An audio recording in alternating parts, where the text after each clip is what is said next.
Ladies and gentlemen, this is JoeJinMovieSoAwesome. I'm Joe. I'm Won-Jin. We're going to talk about Ozark. Ozark's been around for a while, Yeah. but I've seen it recently. Yeah, me too. I was putting it off for a long time. I heard it was good, and I decided to watch it a few weeks ago.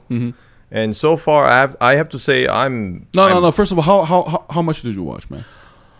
I'm in the middle of season 3. Okay. Season 3. So I finished seasons 1 and 2. No, we're doing season 1 and half of season 2 is because that's how far I got. So, but we decided to talk about it anyway because so far for me it has been awesome.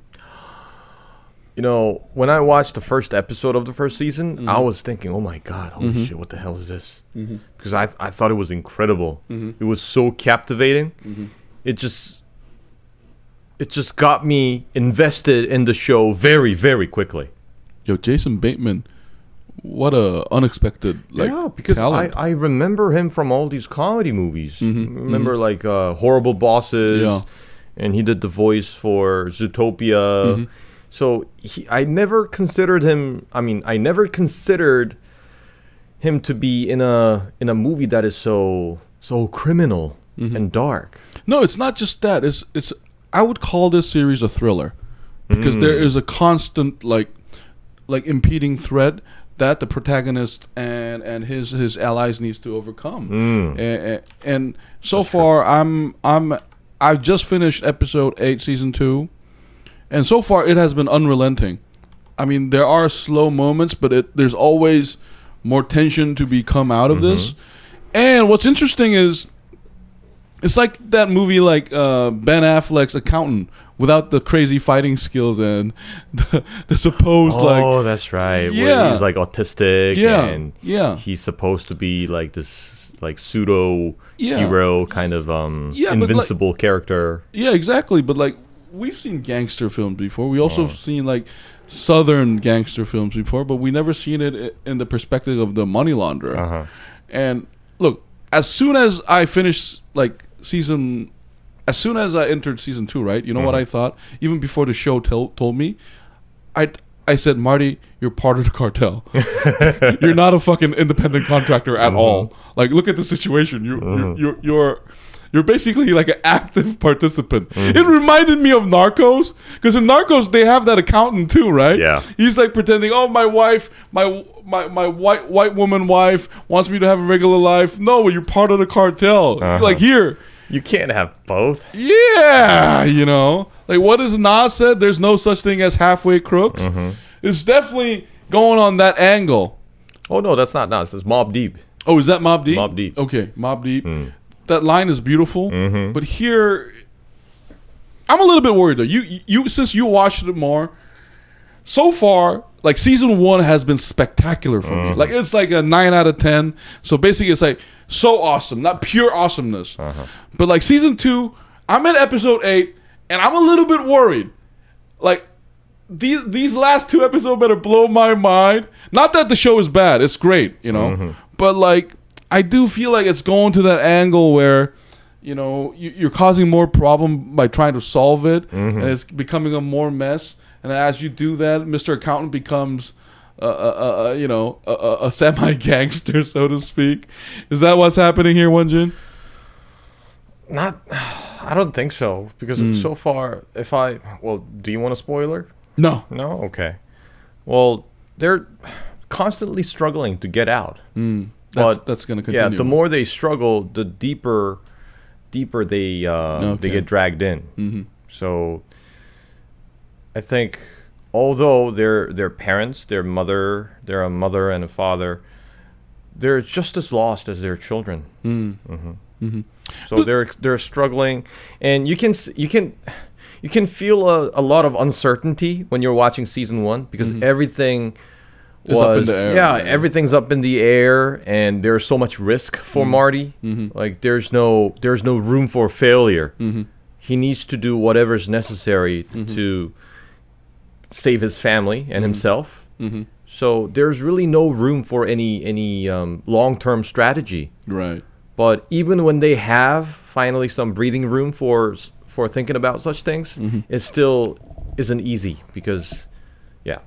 No, now that you brought that up, let's go to season 1. Like the thing I loved about season 1 is the name of the show itself. I had no idea what Ozark meant, to be honest. Oh, I just know it as an area because sometimes on the news, remember we're in the middle of a pandemic. Yeah. But on the news, you sometimes see that residents of the Ozark area, they refuse to get vaccinated. Okay. And then the video kind of gives you context what Ozark is, where it is, and what these people are. White, Anglo-Saxon, they're Protestant, they have very deep faith. No, Won-Jin, but they could have just said Missouri and I would have understood right away. You know, I'm sorry, hey guys, I'm not an American, so please forgive me if I don't know the name of your city. It means no offense. I just love the fact that the show is called Ozark, and when I love the opening like credit roll. Yeah, it always kind of gives you a hint. It always shows you these like 4 diagrams. Yeah, that kind of hints what the episode's gonna be about. I always thought that was kind of curious. Yo, you must be smarter than me because by the 5th episode, I knew the pictures were changing, right? But I never felt that it had anything to do with the story. I'm like seriously, like they showed a digging. I don't know, like I just totally missed it. Yeah. But I just like the way the music goes. Yes, I think the beautiful thing about especially season 1 is the way, I mean, how intense the whole series is. Yeah. And it doesn't only come from the script writing, it also comes from the way it's shot, you know, cinematography. It has this very, very pale bluish tint all over the screen. Right? Yeah. It feels very cold. There's nothing romantic about anything. It's very dry. Just like you know, we mentioned his name in the Batman review, Michael Mann. There's a lot of that element in there, and also the music. It intensifies the tension, and there's that strange ticking sound. Yeah. Yeah. I think it blurs the line between. I call it a thriller, but. There were times where it felt like a horror, you know, because I mean, it's not a horror movie per se, but there are definitely horrible scenes and horrible moments. And then what's horrible about them is that it's not some evil creature or a masked vigilante. It's people doing this to each other. And that's the brutal part about it. And another theme definitely that is permeating the show is family. Again, it's family, because we meet the Snells. You know, the casting is so brilliant. The actor and actress kills it. The actor who plays Jacob and the actress who plays Darlene. The moment you see them, you know there's trouble going on. There's something off about them, or something sinister. And you know, if you watch literature or a lot of popular movies. You go to the South, and there are always these, you know, so-called, you know, backwater, quotation marks, backwater, some sinister thing going on. But it's the presentation that makes you feel about them. But if you actually look at them, they're a pretty conventional family. They grew up in a long traditional, like, so that 4th generation, do they? So that's like 100 years living there. What's wrong with that, right? Except they exhale poppy, and with that profession comes killing people.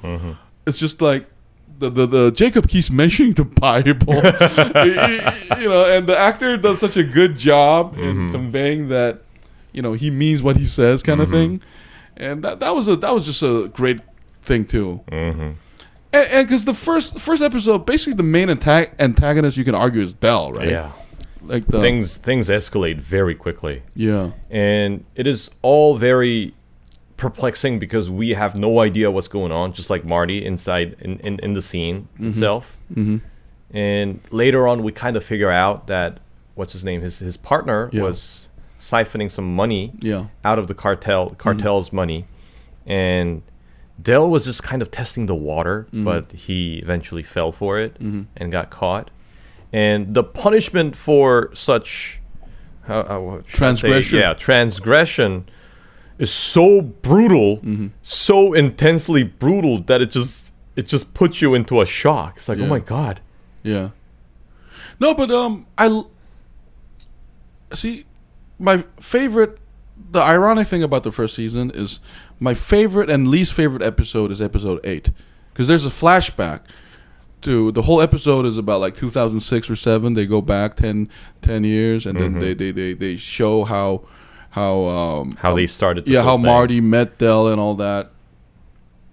Because it shows that I think Dell knew all along that Marty's friend is going to be trouble, and then how Marty was actually complicit from the start. You know, it's because like Dell is like the devil whispering, right? Oh yeah, you make money. Come on, it's okay. Come here. And then because I love that scene where they're drinking together at night, because Dell is trying to convince Marty to get along. And he says, "You have integrity." And then you watched it first, and you mentioned that you would put it in at almost level quality with Better Call Saul. And that scene kind of made me understand what you were talking about, because there's that moral ambiguity happening again. That, you know, Dell is saying, well, you can have integrity while you're being a criminal.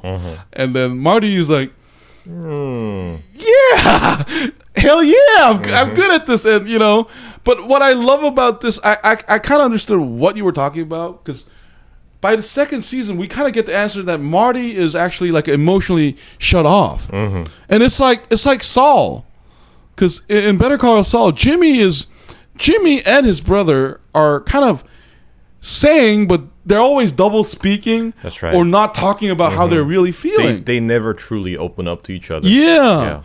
And that's also the same. That's true for Marty and his wife, Wendy. Yeah. Not just that, about how Marty just carries the way he carries himself. I think he's like this shark that needs to keep swimming, or else he has to face these emotional things he doesn't really want to talk about. So one of the scenes that capture that really well in season 2 is when Buddy dies, and then there's this like back and forth between, we see his son Jonah, you know, going to Buddy's room and missing him. Yeah. When we also see Marty looking at his corpse and kind of missing, there's this unsaid like father thing going on there. And you can clearly see that he's mourning in his own way, and he doesn't want to be seen mourning. I mean, that was a beautiful detail. But overall, I think those details are still rare. It's still like, because Better Call Saul is full of those scenes every episode. But not here. It's about what the fuck am I gonna do? That's right. Am I gonna get fucked? Is today the day I die? Because like in the first season, especially, Dell keeps threatening him. Send the guy. Send eyeballs that I've been keeping for 10 years. And you can also clearly see that Dell knows that Marty was bullshitting his way out. But Dell was just kind of curious in seeing how far this can go. If he was. In the from the beginning, he never truly believed that Marty could pull this off. He was just testing him. No, but like it kind of makes sense though. Like for me, it made sense because he has the upper hand in this business, right? I mean, so for the cartel, what, like, is 8 million big money? I don't think so, because I mean they just kill people over 5 million, but that's about discipline, right? But if for them it's a no loss situation, if Marty fails, we kill him. We know where to find him. It's so easy for them. But if he succeeds, it's like for the cartel, it's like, yeah, it's a long-term solution to a problem that they're facing. Yeah, why not? So they're like, go ahead, it's your life. And then it's funny that it actually works. Like I love this. I love that they get a funeral home and a stripper joint and a fucking like a bar. You know, because I mean, the way the show, I mean, if you think about it, it's actually a redundant theme, though. Because we see in, like, a gangster movie, mafia movie all the time that they always own funeral homes. They always own a club. You know, but, like, Marty is such a different character from what we see. Because he's not the Penguin from Batman. He looks like a regular guy. He's not an intimidating figure. And he's just like a regular average businessman. Yeah, but straight up, he's like, how do I run their money? Oh, cash business, funeral parlor, stripper joint, bar. Let's go. You know, where there are willing customers. So he's like a very diligent salesman, but for some very criminal reasons. Yeah. And the season 1, I haven't finished season 2. But I do get the impression that like the season 1 was better thought of, like completely, because of the sex video. Because when I first saw the sex video, I had no idea what was going on. Yeah. I thought it was Marty who's cheating. And I thought he was getting off on himself, like cheating in front of his wife. Because we have that scene in the car where he's imagining a very young woman. I was like wondering what the hell was going on. Yeah, but he was jerking off in his car. No, but he was fantasizing, and he actually never cheated before the kiss on the second season. But the surprise is with the slap ass is that we know that he's watching his wife cheat, and he watched it 27 times. so I mean, like, is it creepy? Like, that's the question the show is kind of asking, I think. But yes, your first impression is, but we spend so much time with these characters that they're kind of humanized. You know, I felt bad for Marty. That's true. Like, cause like one of the favorite dialogue is, like, they're in the car, they just arrived in Ozark, right? And then they're talking about the cheating situation, and Marty's like, I loved it when I saw your boyfriend fucking get smushed or something, smashed like a pancake, whatever the line was. I thought that was so cruel and beautiful, you know, because this is a show that in a way reminds me of Succession too, where, like, not just the physical violence, but the emotional and verbal violence is off the hook here. Like, it's definitely like no. There's no gloves are off. Like, sometimes I feel like the emotional pain is even worse. That's right. And also, it's interesting to see the kids' perspective. Oh yeah. In this whole mess, because these are kids coming of age, and in that very sensitive time of their lives, they're struggling, and the revelation that their parents are part of a drug cartel puts them in a shock. But we eventually see how quickly they adapt to the situation and how they somehow manage to stay one as a family. So it's really interesting to see, especially Jonah growing up under all this influence. Because in season 1, we see a lot of strange observations about Jonah. Remember when he's the animal? Yeah, he's killing those animals. And then eventually, like, they ask him what was going on. Then he had a very logical explanation to all that. He was watching all those videos about these harmful birds, and he was actually trying to do the right thing in his own in his own mind. And I love how he gives a different opinion about war against drugs in his school. He's supposed to sign this pledge, which is supposed to be, you know, somewhat just meaningless. But then he asks the teacher, it's like, this is actually it's contributing to the American economy. So why should we antagonize these drugs? They have families to feed. No, but you know what I learned from, like, almost completing season 2 now is that that's a plot device, because you have to remember what the Snell represents too. These are not logical people. I mean, yeah, they have rational economic interests, but their behavior is basically totally the opposite of Marty and his wife. And I think the reason why the kid is being shown that way is because there's always, I don't know, like, we get his explanation and it makes sense, right? But there's always, you know, the question is then what's driving you? You know, and there's a parallel with Marty, right? Because Marty, the funny thing is, he's one of those rational guys that he's rational until he's not. You know, because there's always that human element, right? You know, because Scarface, we were talking about Scarface before, you mentioned it. Because Scarface is actually a very rational person. That movie with Al Pacino, I want your spot, I'll take it, I'll take it. Until he's like, say hello to my new friend, I don't kill kids. You know, that line reminds me a lot of, like, Darlene and, like, Jacob. He's like, you want me to do what with my ancestors' bones? I mean, they benefited from later, but it's obvious that they have a problem with it even afterwards. You know, and I mean, we forgot to mention this, the favorite scene where Darlene kills Dell. You know, that was just totally uncalled for. Yeah, I was so unprepared to see that happen.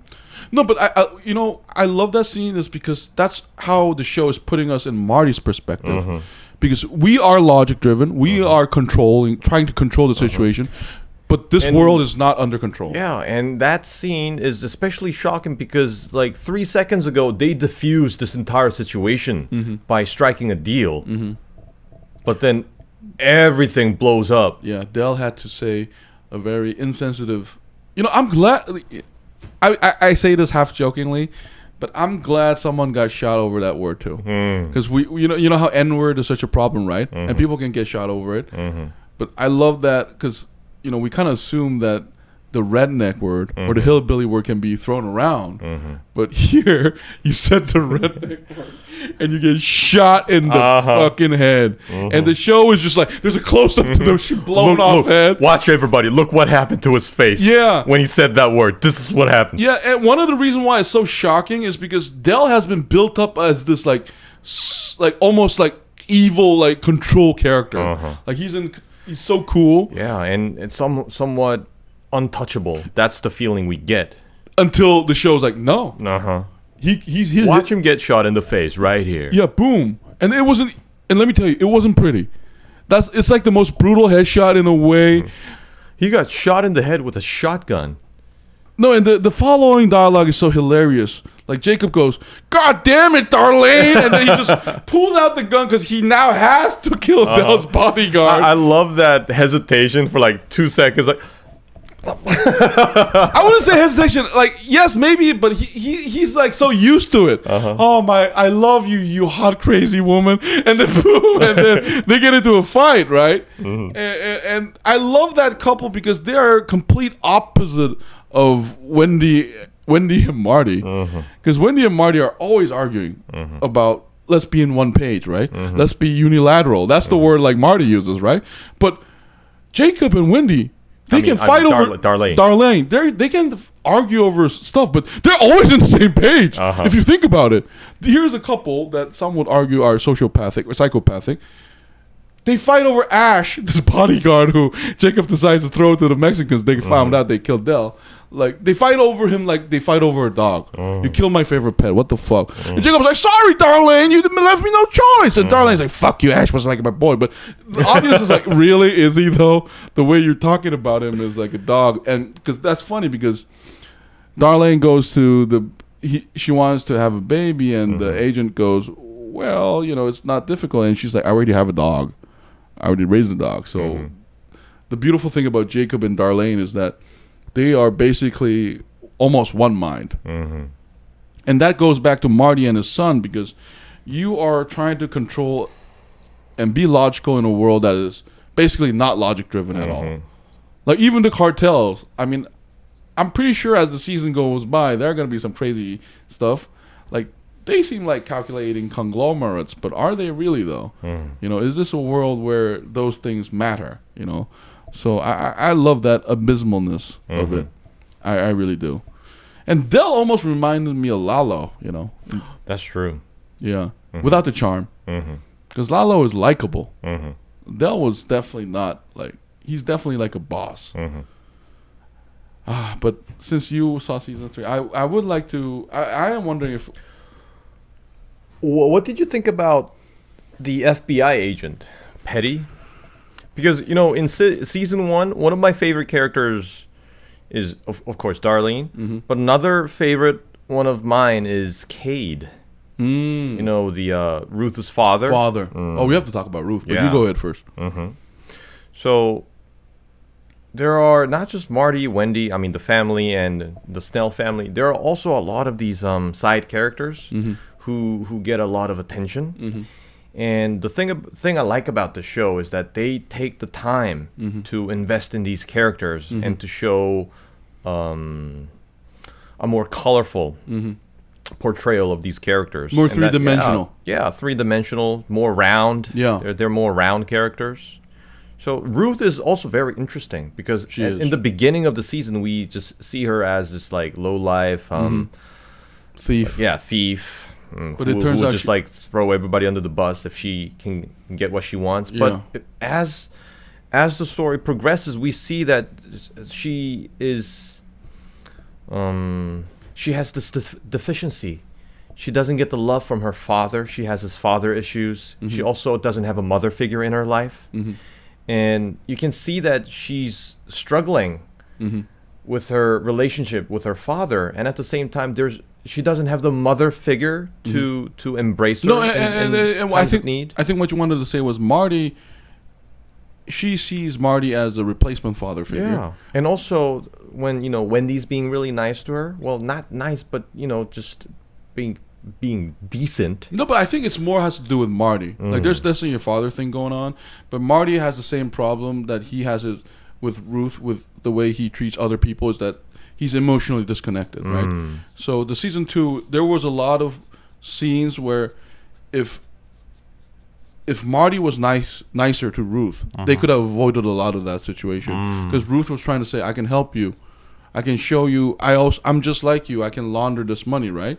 Just the same way as Jacob cleans the money, the $5,000 of the cartel money they stole. So Jonah. Yeah, Jonah. So Ruth is definitely an interesting character because she is a protege of Marty, actually. A protege. Because she's emulating Marty. Yeah, and she's very smart. Very capable. Very caring for her family, too. But see, this is why the show is dark, because she does kill her uncles, though. That's right. Yeah. And which is very, very dark. No, and the funny thing is, everything you mentioned is, like, insinuated, because we have to ask yourself, though, like, why did you save Marty over your uncles? Yeah. Like, that's a good question. Like, she explains it as, like, the FBI is the CI. He's a snitch, right? So when Cade comes out of jail and says, because he has his suspicions, right? They were my brothers, and then Ruth tells her right away, "I'm your daughter," and they were rats. But I was not convinced by like what she said.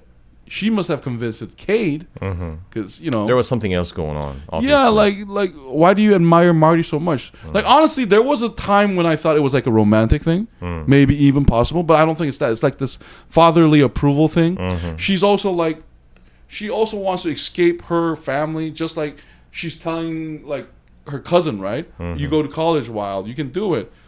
I mean, 3's an idiot. We give him up, but you go to college. Like, there's definitely her, like, she wants to become more of, like, Marty figure. Yeah, and remember, she tells Cade that she wants to get a house. Yeah. Yeah, she wants to move out of that life. Yeah. So she's a very fascinating character. And I love how competent she is. Because, like, despite her age, it's kind of implied that she's still a teenager, right? Yeah. But she runs that stripper joint like a boss. Mike, get over here! These big guys come here, and so everybody could tell who's the boss. Not the real estate son, but this woman, she's the boss. But like you, I haven't finished season 2, but I do, like, this is just my hope. I haven't finished it, so audiences, if you watch it, don't spoil it for me. I do want her to kill her father. I don't know why. Cade, I don't think Cade is a good influence. Because I kind of like Cade as well. You do? Like, don't tell anything, because like, just tell me. I'm not gonna tell anything. I just like how so coherently criminal he is. Oh, that's cool. I mean, because in his perspective, it makes sense, right? Like, I'm a criminal. I go to jail. That's what we do. And the funny thing is, he's so proud of it. He's like, this is what Langmores do. Yeah. I mean, this is what being a Langmore is all about. Because he steals the cashier from the diner. That's like, right. He just like pulls over and he just robs them. Yeah, that's definitely like, there should be a tattoo that says "Thug Life" right there. Because like, there's no choice for him. This is who I am. But I think Ruth is definitely, like, anybody can see that she's the smartest Langmore. Like, and she's ambitious. That's what Marty is too, right? That's true. In the season 1, because when Dell and him is talking, it's basically the devil telling Marty, right? The devil is telling him, "Yeah, come over here. You'll get money. Yeah, no problem. You can be rich. Yeah, only idiots get caught." Because we know it's bullshit. Because we already saw 7 episodes before that. Oh shit! Did the guy just get thrown out? Yeah. And then it does get bad. They all get a bath in a drum full of acid. Yeah. Get shot dead. Yeah, there's that. I think we talked about this before the podcast. Is the counselor? Yeah, like that's just Ridley Scott's counselor. It's not even murder. That's like execution. Yeah, I mean, disposable. But I love that Marty is ambitious too. Because if you think about it, his casino plan is crazy. Because like when the season 2 began, the first episode, I totally agreed with Helen. My employer has our doubts. That's lawyer talk for saying, "Are you fucking crazy, bitch? Are you sure? Because are you shitting me? Because you know how when you hear bullshit, what's that famous word? If you're gonna lie big, right? If you kill one person, you're a murderer, but if you kill 1,000, you're a hero, right? So it's like Marty is like, he thinks he's rational and logical, but there's a lot of Breaking Bad going on here too. Because Walter White is logical, but his goals are completely like Faustian ambition going on.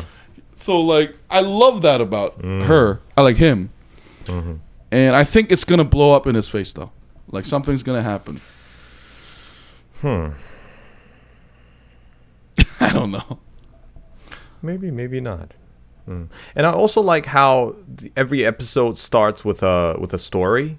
I especially the most impressive one was the one where those KC mobs blow this the truck driver's hand off to send a message. Yeah, that was some brutal stuff. That was a shocking intro to an episode. Really? Yeah, because I was thinking like, who the hell are these guys? Okay. Yeah. I thought they were the Snells, but you have to remember, Won-Jin, we already heard that the Snells like killed Grace, the pastor's wife. Like they forced her to have pregnancy, and they buried her body. So I'm so thankful for the show for not showing me that. Yeah, and it happens in broad daylight in the middle of a road, and it's especially terrifying because it is such a remote location that there are no cars coming or going. So if you ever find yourself in such a situation, there's no help for you, and there's no police. They tell you to pull over, you pull over. They tell you to get on the ground, you get on the ground. They blow your hand off. There's nothing you can do. And it's that helplessness that kind of shocks you. And the fact that it's happening in broad daylight. This is the scale of America, right? We always get the road killers. You know, if you remember history of violence, it starts off with a killer roaming around in the motel. You imagine that in our city, in the city of Seoul, like there are cameras everywhere. You're not getting away with that. Yeah, definitely. But this has been a great show. And let's talk about Buddy. Oh yeah, Buddy. Yeah, Buddy's a great character. Yeah. I love how they set all these pieces up. Like they move to Ozark, they have to find a house, and they have this unbelievably great house in a great location for such a reasonable price. And it so happens that they have this weird string attached. They have to live with this guy until he dies.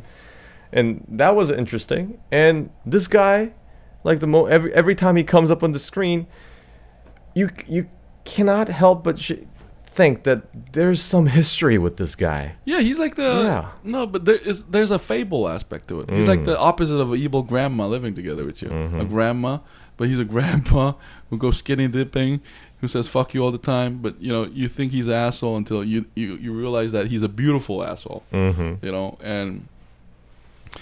And he has a lot of heart that's missing from the family, right? That's right. Yeah. And I love how he develops this friendship with Jonah. Yeah. And Jonah obviously has trouble in school. He's completely new in Ozark, so he doesn't really have any friends. But the fact that Buddy becomes his buddy, I love the name too, Buddy. Yeah. So he becomes a buddy of Jonah.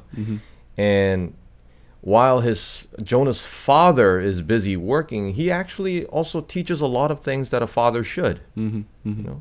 I love his real name, Jimmy Small. That's such a Detroit name. Not Detroit necessarily, but like a fucking mob name. Your name is Small and Jimmy. We know you're not Jimmy. You're Irish, motherfucker. And you remember when he's having that conversation with Wendy at night outside the house, and he's telling his story, and then he ends the story with, and I murdered Jimmy Hoffa. Yeah.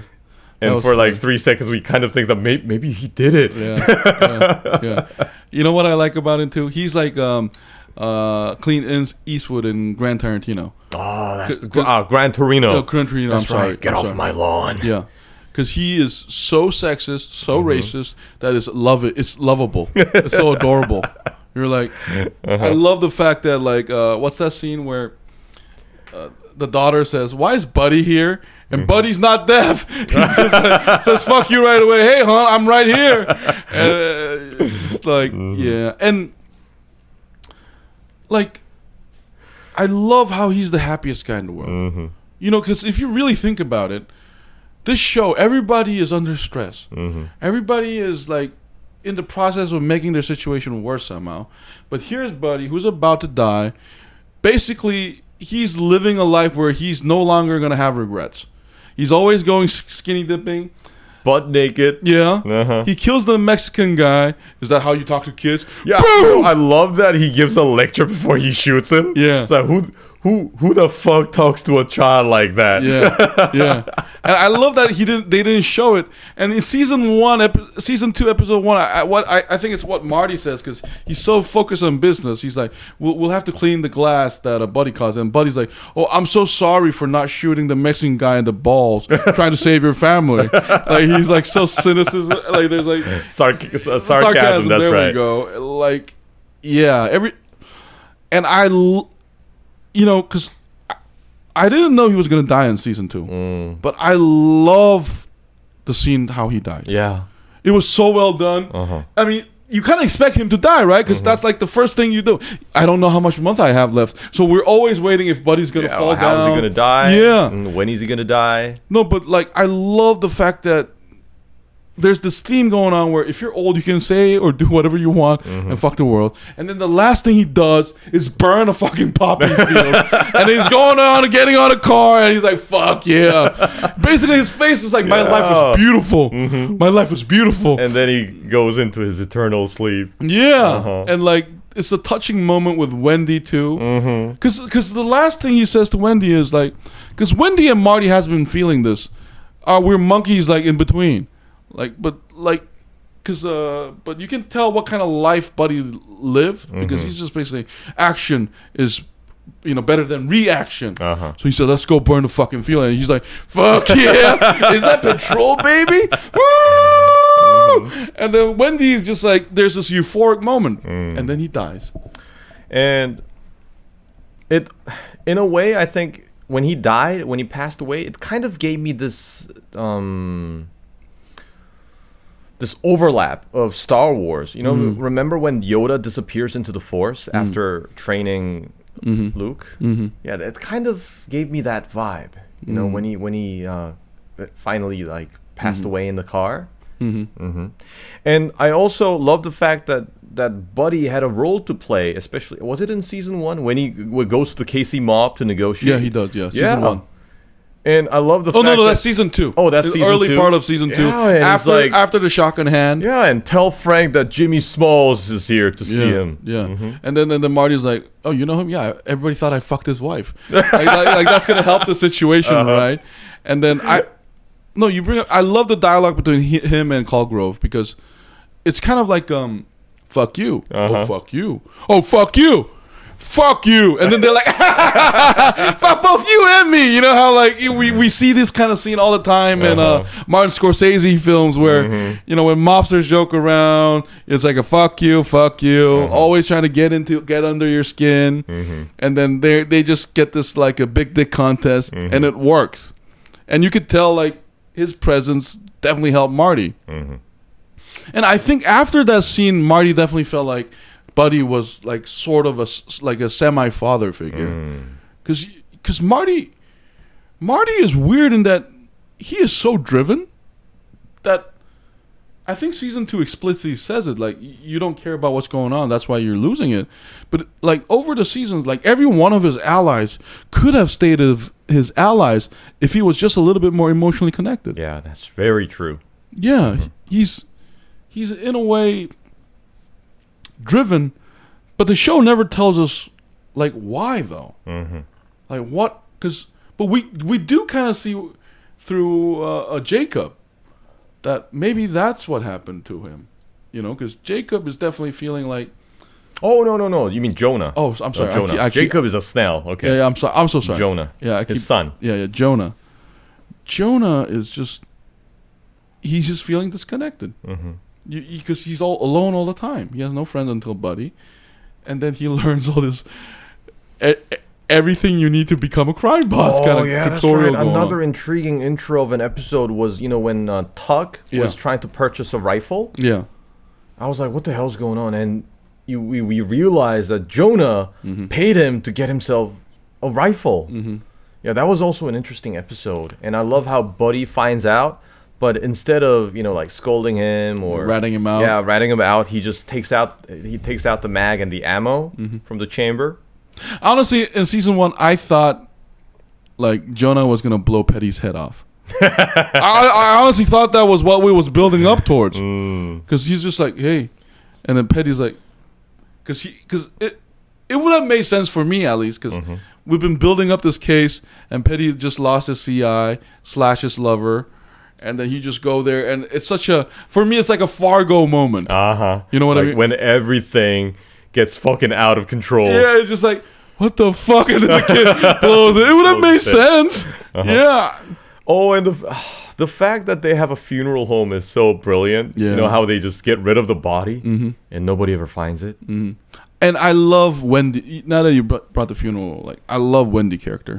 She's such a well-written character. I love the actress. I forget her name right now, but she's but I remember seeing her young in Truman Show. Oh yeah. She was in Truman Show. No, she's a great actress. Here she plays that.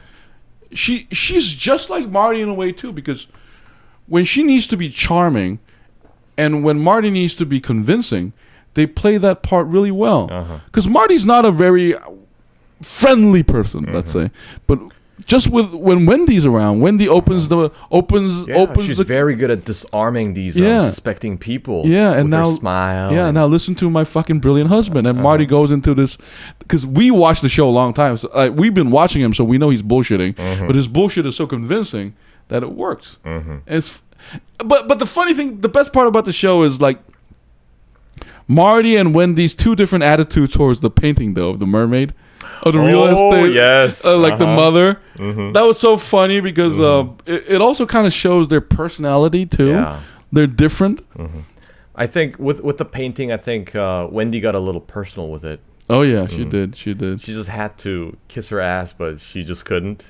No. She just had to show her that she had better taste than her. Yeah, it was like a rival thing for her too, because it's she has more income if the mother's gone. And I also thought her background was also very interesting because she used to be the political she used to work in politics. No, but I like the fact that she lost a child. But you know what's so surprising about them explaining Wendy's backstory is we never get much from Marty.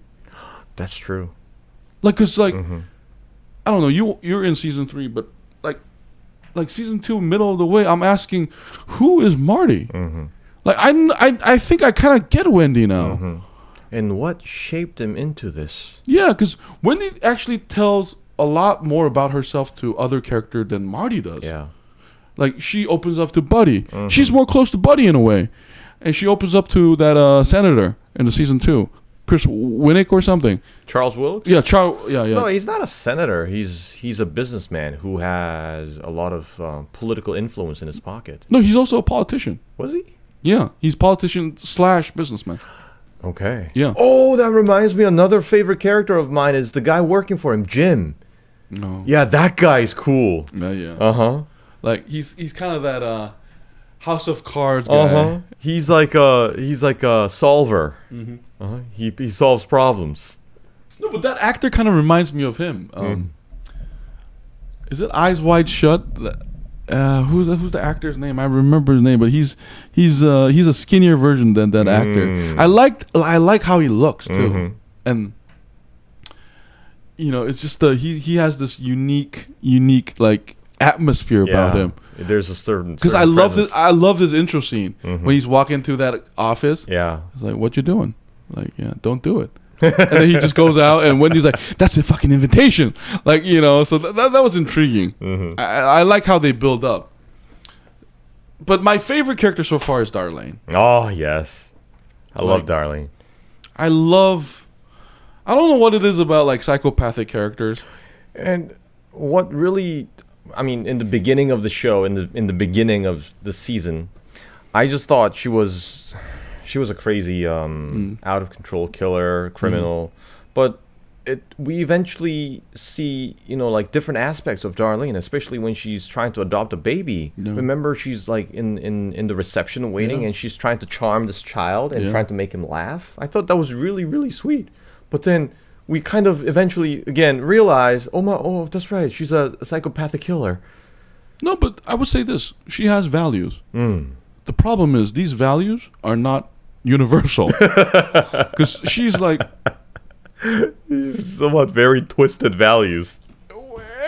Yeah, Ash is my baby, but I can kill this guy if he fuck with us, you know. And what I like about her is like, you know, in a lot of ways, she's just like Wendy.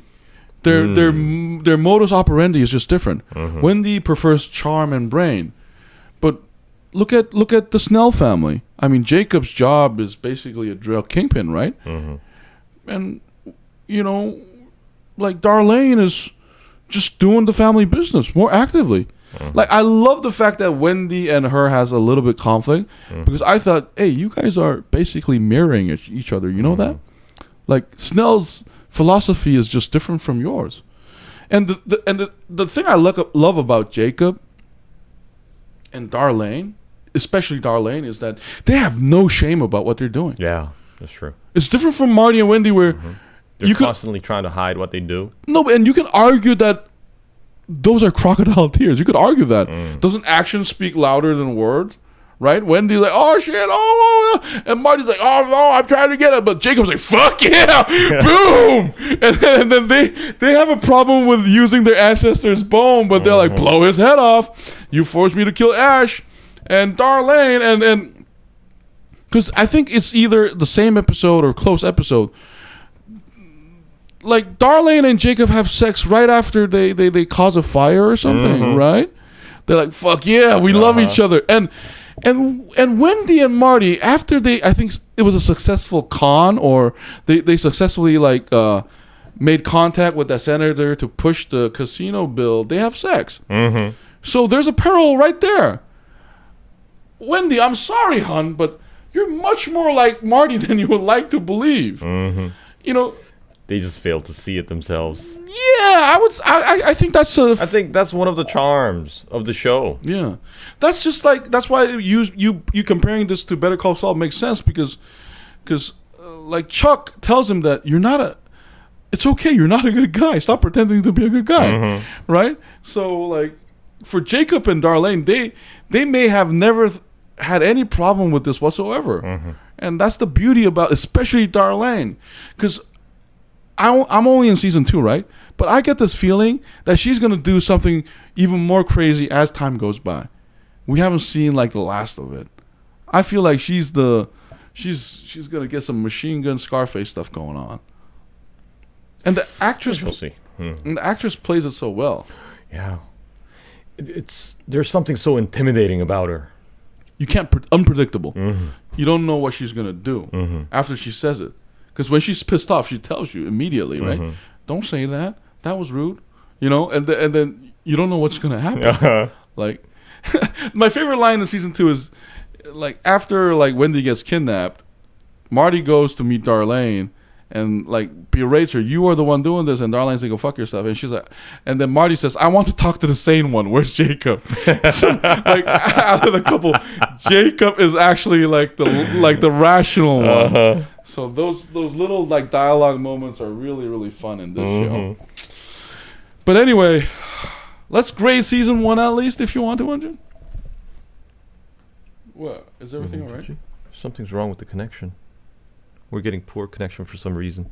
But anyway, so I would rate the show, you know, season 1 and... Okay, you can rate season 2 if you want. And season 2 as well. Well, season 1, I would give it so awesome. Oh, yeah? I would give it so awesome. Top marks? Well, purely awesome is the top mark. That is true, yeah. But... I would give it so awesome. And with season 2, I would give it the rating of... I think I would still give it as a so awesome, because I really enjoyed it. Really? Yeah. Would you put it like... I haven't finished season 2, so I have a question for you. Is it like... Would you say it's equal to season 1? No, it's a little different. It's not as intense. It's not as intense as season 1, because season 1 is very tight when you watch it. It's like you can feel the danger like breathing down your neck as you watch it. But with season 2, it's a little different. It's a more slow build. Yeah, and you get to see the development of a lot of the characters. So they take more time. And yeah, season 3 we'll talk about it next time. Yeah. But so far, I would say that season 1 and 2 both deserve a so awesome. Yeah. I'll give season 1 an awesome. Because the only reason why it doesn't get a so awesome or purely fucking awesome is because of the flashback scene. I felt like that could have been like a dialogue moment instead, like where they sit down and Dell says, "Hey, Marty, remember when I first met you?" And I felt like it would have been even better if they could pull that off somehow, like without going back, because like I think flashbacks are. I mean, I'm not the only one thinking this way, but like flashbacks can be very, very effective. Or very, very, like, in the way of storytelling. Because we want to be in the present. And then I think it's really hard for, like, a Tarantino thing unless it's a film. Especially in shows, like, flashbacks can be a very easy way to just explain the situation. I mean, here it's done well, but I still felt like the jump from... I think that was episode 8 in season 1. I felt like I wanted the pace to actually keep going. But it was kind of just, like, stuck in the middle... And then especially the flashback was annoying to me because of the petty storyline. That's true. Like I was like, first of all, I like petty without that flashback. I didn't need to hear that his mother was a drug addict, and then he had a boyfriend, but because I didn't feel like that actually connected with the petty right now. It's like that. It's like that Narcos cop thing where my brother died from drug dealing, so I didn't get that connection at all. I just like Petty being a psycho, because every time I see a crime series where either the cop or the investigator is basically another sociopath, I love that. I love the scene where he shot the TV. Yeah. And I love the name Petty. Yeah. Isn't this what we get from The Wire, McNulty? Basically, it takes a wolf to get a wolf, right? So, like, it makes sense that Petty would be, like, to catch a criminal mastermind like Marty, will have to, like, drive himself insane. Yeah. So, I actually didn't like that flashback. Like, and did it even resolve? Did we get to see his mother die or him, like, breaking up with his boyfriend? Like, what was that for? I like Petty, like, already because I think the show, like, humanized Petty when he fell in love with Ruth's uncle. What was his name? I wouldn't say maybe he didn't fall in love, but you could tell that he felt something for him. Yeah, and he was somewhat emotionally connected. Yeah, because like, is it the second season where he listens to the tape and he masturbates to his voice? Right. I mean, that's something emotional going on there from his own needs. So yeah, the flashback was the only reason why I would not give it so awesome. So it's awesome. It's awesome. Watch it. Go fucking enjoy it. Jason Bateman knocked it out of the park. But and I'm not just surprised at Jason Bateman for acting, but a lot of these episodes were directed by Jason Bateman. I think most of it. Yeah.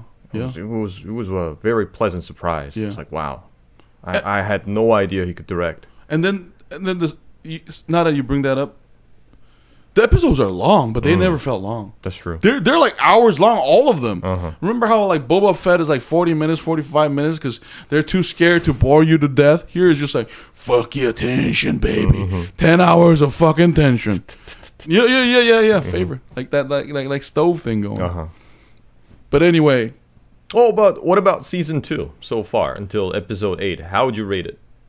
Okay, that's a difficult question because episode 9 and 10 better blow my mind because hey, we didn't talk about this. Okay, purely awesome, so awesome, garbage, pure garbage, pathetic garbage. Let's say, what the fuck is the middle grade here? What's not so awesome. Not so awesome. Oh, that makes sense. Okay. That's a nice way to say mediocre. Okay, so like so far, it's been better than average, but I would like to see. Like, because they've been dropping hints. Like, what's going to happen? I want to know, like, the finale, I think, has to blow my mind. Just like the Dell getting shot in the fucking face thing. I would like that. So far, it's been above average, but I would not call it awesome. It's never boring, but I would like to see a beautiful conclusion. Okay. Especially from Ruth and what's the bartender's name? Like the Rachel? Yeah, Rachel. I would like to see how that storyline goes because they've been dropping hints. Like one of either these CIs or these criminals, there's got to be something insane happening, and I would like to see that.